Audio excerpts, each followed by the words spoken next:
ಪಿತನಾಸ್ತನಾಮದ ಪವಿತ್ರಾತ್ಮನ ನಾಮದಲ್ಲಿ ಆಮೆನ್. ಪ್ರೀತಿಯ ಸರ್ವಜನರೇ, ನಿಮಗೆಲ್ಲರಿಗೂ ಒಂದು ವರ್ಷದಲ್ಲಿ ಬೈಬಲ್ಸ್ ಈ ಸಂಚಿಕೆಗೆ ಸ್ವಾಗತ. Dear sisters and brothers in Christ Jesus, welcome you all to the episode of Bible in a year. And today we'll be reflecting on the book of Numbers chapter 23, book of Deuteronomy chapters 24-25, and book of Psalms chapter 106. Coming back to the book of Numbers chapter 23, and into the context, we see especially Balak, a Moabite king. So Ayas, a non-Israelite prophet by name Balaam, yes, to curse the people of Israel. But the Lord intervenes. Here there are three themes. Firstly, God's sovereignty. And here we see human plans fail where God plans becomes fruitful. Yes, my dear friends. And blessings completely upon Israel. The Lord chose Israel, the Lord led the Israel army, and finally the Lord blessed the Israel. And Lord did not want Balaam to curse Israel. And inability to curse. Here, because of the Lord's intervention, Balaam obeys the Lord and also does everything accordingly to the plan of God. ಅದು ಪ್ರಿಯರೇ, ಈ ಒಂದು ಸಂಖ್ಯಾಕಾಂಡ 23ನೇ ಅಧ್ಯಾಯವನ್ನು ನೋಡುವಾಗ ಇಲ್ಲಿ ನಾವು ನೋಡುತ್ತೇವೆ, ಈ ಬಾಲಾಕನು ಬಾಲಾಮನೆಂಬ ಓರ್ವ ಪ್ರವಾದಿಯನ್ನು ಅವನು ನೇಮಿಸುತ್ತಾನೆ ಇಸ್ರಾಯೇಲರನ್ನು, ಅಂದರೆ ಶಪಿಸಲು. ಆದರೆ ಅವನು 3 ಭವಿಷ್ಯವಾಣಿಗಳನ್ನು ಕೊಡುತ್ತಾನೆ, ಅಲ್ಲಿ ಇಸ್ರಾಯೇಲರನ್ನು ಶಪಿಸುತ್ತಿಲ್ಲ. ಇದರಿಂದ ಬಾಲಕನು ನೊಂದುಕೊಳ್ಳುತ್ತಾನೆ. ಆದರೆ ಅವನಿಗೆ ಹೇಳುತ್ತಾನೆ, ಇದೇನು ನೀನು ಮಾಡುತ್ತಿರುವುದು, ಇದು ಸರಿಯೇ? ಹೌದು, ಇಲ್ಲಿ ದೇವರ ಔದಾರ್ಯತೆ ಹಾಗೂ ದೇವರ ಇಸ್ರಾಯೇಲರ ಮೇಲಿದ್ದ ದೇವರ ಪ್ರೀತಿ ಹಾಗೂ ಇಸ್ರಾಯೇಲ್ ಮೇಲಿದ್ದ ದೇವರ ಒಂದು ವಿಶ್ವಾಸ ಅರ್ಹತೆಯನ್ನು ಇಲ್ಲಿ ಸ್ಮರಿಸಬಹುದು. ಅದೇ ರೀತಿ ಧರ್ಮೋಪದೇಶ ಕಾಂಡ ಅಧ್ಯಾಯ 24-25ಕ್ಕೆ ನಾವು ಬಂದಾಗ ಇಲ್ಲೂ ಸಹ ನೋಡುತ್ತೇವೆ, ಮೋಶೆಯ ಒಂದು ಅನೇಕ ರೀತಿಯ ನಿಯಮಗಳ ಆ ಒಂದು ಉಪದೇಶವನ್ನು, ಆತನ ಭಾಷಣವನ್ನು ಇಲ್ಲಿ ಕಾಣಬಯಸುತ್ತೇವೆ. ಹೌದು, ಮೋಶೆ ಇಸ್ರಾಯೇಲರಿಗೂ ವಾಗ್ದಾತ ನಾಡನ್ನು ಪ್ರವೇಶಿಸುವುದಕ್ಕಿಂತ ಮುಂಚೆ ಅನೇಕ ನಿಯಮಗಳನ್ನು, ವಿಚ್ಛೇದನ ಬಗ್ಗೆ ಆಗಲಿ, ವಿವಾಹದ ಬಗ್ಗೆ ಆಗಲಿ, ಅಥವಾ ತೀರ್ಪಿನ ಬಗ್ಗೆ ಆಗಲಿ, ನೈತಿಕ ನಿಯಮಗಳ ಬಗ್ಗೆ ಒಂದು ಪಟ್ಟಿಯನ್ನು, ದೊಡ್ಡ ಪಟ್ಟಿಯನ್ನು ಹೇಳುತ್ತಾರೆ. ಹೌದು.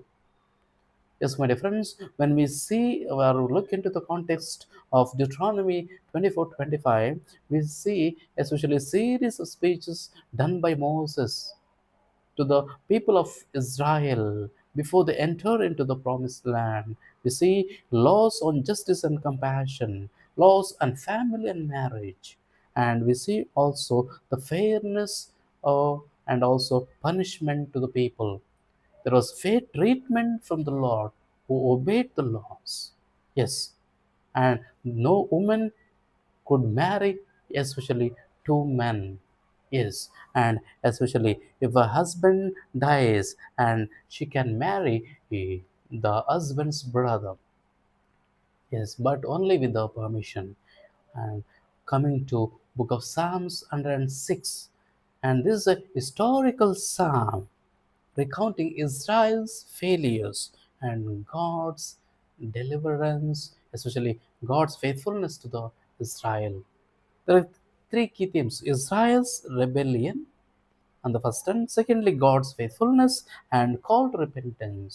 Yes, Israel people rebelled against God. They made a golden calf, started to worship and obey, but they forgot the Lord who brought them from the heart of Egypt, delivered from the heart of Egypt. But still, God was faithful to them and was merciful to all the people. And finally, there is a call for repentance, transformation. ಹೌದು ಪ್ರಿಯರೇ, ವಿಶೇಷವಾಗಿ ಈ ಒಂದು ಕೀರ್ತನೆಯನ್ನು ನೋಡುವಾಗ, ಈ ಕೀರ್ತನೆ ಒಂದು ಐತಿಹಾಸಿಕ ಕೀರ್ತನೆ ಆಗಿದೆ. ಮಾತ್ರವಲ್ಲ, ಇಲ್ಲಿ ಇಸ್ರಾಯೇಲರ ವಿಫಲತೆಗಳನ್ನು ಕಾಣಬಹುದು. ಒಂದಲ್ಲ ಎರಡಲ್ಲ ಸಾವಿರಾರು ವಿಫಲತೆಗಳು. ಈ ವಿಫಲತೆಗಳು ವಿಶೇಷವಾಗಿ ಅವರು ಆ ಒಂದು ಚಿನ್ನದ ಹೋರಿಕರವನ್ನು ಮಾಡಿಕೊಳ್ಳುವಾಗ ಪಾಪವನ್ನೆಸಗಿದರು, ದೇವರ ವಿರುದ್ಧ ದಂಗೆ ಎದ್ದರು. ಆದರೂ ದೇವರು ಕರುಣಾಮಯಿ, ಕ್ಷಮಿಸಿದರು ಎಲ್ಲರನ್ನು. ಅದೇ ರೀತಿ ಕೊನೆಯದಾಗಿ ದೇವರು ಆ ಪಶ್ಚಾತ್ತಾಪ ಹಾಗೂ ಪ್ರಾಯಶ್ಚಿತ್ತ ಜೀವನಕ್ಕೆ ಕರೆ ನೀಡುತ್ತಾರೆ. ಹೌದು ಪ್ರಿಯರೇ, ಇಂದಿನ ಈ ಸಂಚಿಕೆಯಲ್ಲೂ ಅಷ್ಟೇ ದೇವರು ನಮ್ಮನ್ನು ಪಶ್ಚಾತ್ತಾಪದ ಹಾಗೂ ಪ್ರಾಯಶ್ಚಿತ್ತದ ಜೀವನಕ್ಕೆ ಕರೆ ನೀಡುತ್ತಿದ್ದಾರೆ. ಹೇಗಿದ್ದೇವೆ ನಾವು ಇಂದು? ಹೇಗೆ ಜೀವಿಸುತ್ತಿದ್ದೇವೆ? How are we living today? Are we faithful to the Lord, faithful to Lord's commandments, to his precepts and to all this, and do we obey him wholeheartedly? And we need to question our conscience today. ಹೌದು, ಇಂದು ನಮ್ಮ ಆತ್ಮಸಾಕ್ಷಿಯನ್ನು ಕೇಳಿಕೊಳ್ಳಬೇಕು. ನಾವು ನಿಜವಾಗಲೂ ದೇವರನ್ನು ವಿಶ್ವಾಸಿಸುತ್ತಿದ್ದೇವಾ ಅಥವಾ ವಿಧೇಯರಾಗಿದ್ದೇವಾ? ವಿನಯತೆ ನಮ್ಮಲ್ಲಿದೆಯಾ? ಹೌದು, ಸಂತ ಜೋಸೆಫರನ್ನು ತೆಗೆದುಕೊಳ್ಳಿ.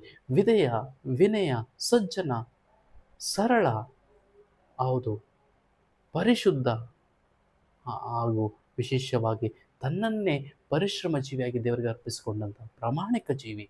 ಆದ್ದರಿಂದ ಇಂದು ನಮಗೆ ಬೇಕಾಗಿರೋದು ಪರಿಶುದ್ಧ ಪ್ರಾಮಾಣಿಕತೆ, ಸರಳ ಸಜ್ಜನಿಕೆಯ ಜೀವನ, ವಿನಯತೆ ಹಾಗೂ ಹೆಚ್ಚಾಗಿ ದೇವರಲ್ಲಿನ ವಿಶ್ವಾಸ. ಸೊ ಅದಕ್ಕಾಗಿ ನಾವು ಈ ಸಂಚಿಕೆಯಲ್ಲಿ ಪ್ರಾರ್ಥಿಸೋಣ. ಪಿತನ, ಸುತನ ಮತ್ತು ಪವಿತ್ರಾತ್ಮನ ನಾಮದಲ್ಲಿ ಆಮೆನ್.